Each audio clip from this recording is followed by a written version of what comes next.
क्या आप जानते हैं भगवान विष्णु ने वराह यानी सुअर का अवतार क्यों लिया था?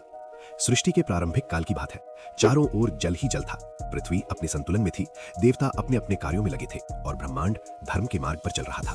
लेकिन तभी अहंकार ने जन्म लिया।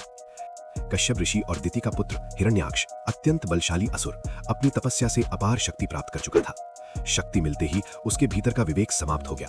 उसने सोचा, जब मैं इतना शक्तिशाली हूं तो ये पृथ्वी और देवता किस काम के? उसने समुद्र मंथन से पहले ही पृथ्वी को उठा लिया और उसे प्रलय जल में डुबो दिया। धरती विलाप करने लगी। देवता घबरा गए। सृष्टि का संतुलन बिगड़ गया।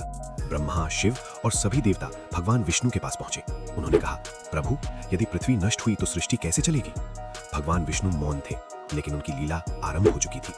तभी ब्रह्मा जी के यज्ञ कुंड से एक छोटा सा सुअर प्रकट हुआ। क्षण भर में वो आकार में बढ़ने लगा, पहाड़ों से भी विशाल, आंखों में तेज, शरीर पर दिव्य आभा।